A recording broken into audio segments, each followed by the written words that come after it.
Welcome back. I'm Charles Lewis, the Austin area realtor, who brings you topics and discussions that will help you make better decisions when you buy, sell, or invest in real estate. Today I'd like to talk about home prices. Specifically, what can we expect from home prices in 2023? We are currently in a market where there is a standoff. On the one side, you have sellers who have not quite accepted that they're not going to get the same kind of money that their neighbor got a year ago. On the other side, you have buyers who have begun to see price reductions and who are anticipating more reductions in 2023. So if you have sellers expecting prices to go up and buyers expecting prices to go down, it's just not possible for them both to be right. I mean, think about it. If you knew that prices were going to come down in the next 6 months, why would you buy anything now? On the other side of that, though, is if you knew that prices were going to go up in the next 6 months, would it matter what the current interest rate is? I mean, that would be like buying a house in late 2019. If you knew that that pandemic housing boom was just about ready to start happening, you would buy everything that you possibly could. So I've got some good news and I got some bad news for you. I'll give you the bad news first. I don't have any kind of crystal ball, so I'm not going to be able to tell you with 100% certainty what's going to happen in 2023. The good news is I'm going to give you some ways to think about how housing values are established. This is going to be helpful whether you're a buyer or a seller.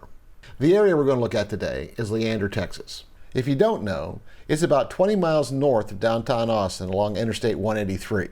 It has been one of the most popular areas in the Austin metro over these last several years. It has a highly rated school district, a wide selection of restaurants and retail nearby. It's convenient to major interstates. It has a stop on the transit rail where you can get on the train in Leander and go all the way downtown Austin. Plus, there is a wide selection of homes in just about every price range. There are some neighborhoods like Treviso and Grand Mesa, Crystal Falls, where there has been a lot of new construction, and most of the homes that are built there are priced well over $1 million. There are also a number of neighborhoods in the lower and mid-level price range.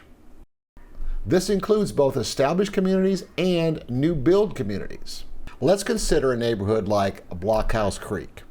It's just outside of Cedar Park, about 3,000 homes in the development, and all of these houses were built about 20 years ago. Most of them in the 90s, some of them in the early 2000s.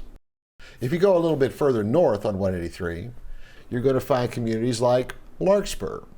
That community is much newer than Blockhouse Creek, and you can see that these houses have a much more contemporary design. The question is that if the house was about the same size, one in Blockhouse Creek and one in Larkspur, would you as a buyer be willing to pay the same amount of money? Well, back in the craziness of the pandemic housing boom, people paid whatever it took to buy a house. And there are likely homeowners in the Blockhouse Creek who feel as if their house is just as valuable as one in Larkspur. But if a buyer had the choice, like they do today, would they truly be willing to pay the same amount of money? Let's go back to Larkspur for a minute. It's a new build community. They've been building out there for, 10, 15 years. I remember taking clients over there probably about 4 or 5 years ago, and an expensive house was $400,000. I just got an email about a inventory home that they had out there that they had originally had priced at over $700,000 that had been reduced to $500,000. In a new build community where they're still actively building, if you were to buy a house there, you always run the risk of not being able to get significant appreciation, maybe not even be able to get what you paid for it in, the first 3, 4, 5 years, because a potential buyer can always walk into that model home and have a perception of being able to get more for less money. That's not even including any kind of builder incentives that might be available.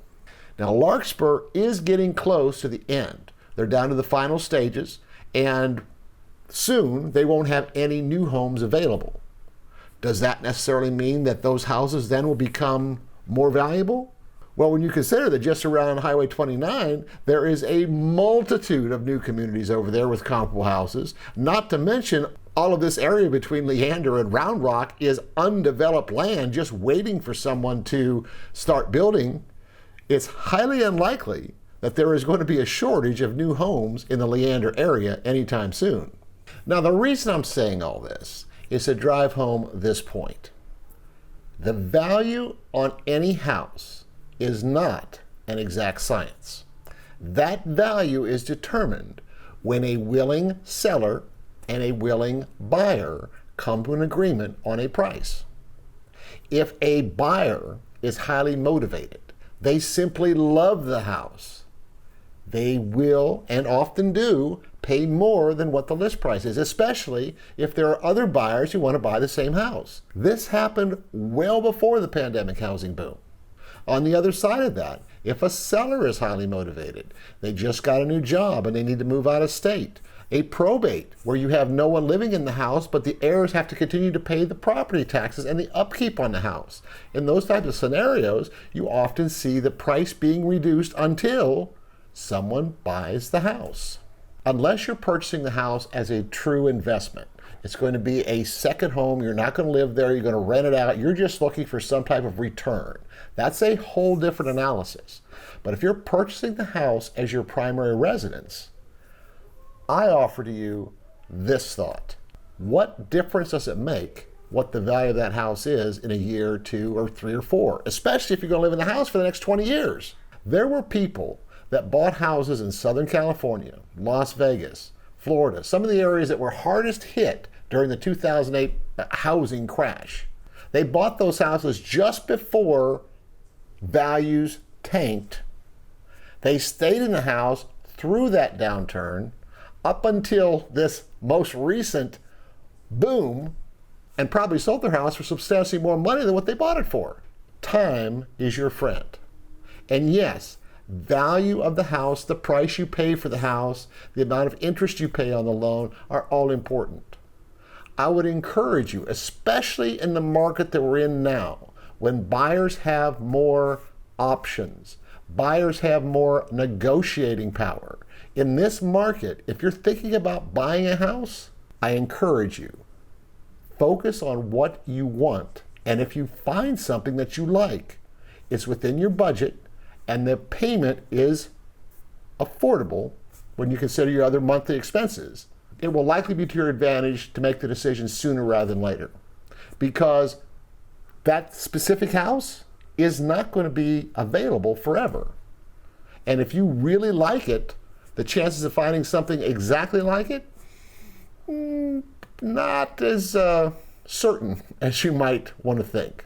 You know, I get emails, texts, and phone calls almost every day from people who think about buying or selling real estate here in the Austin area, and I would love to help you out too.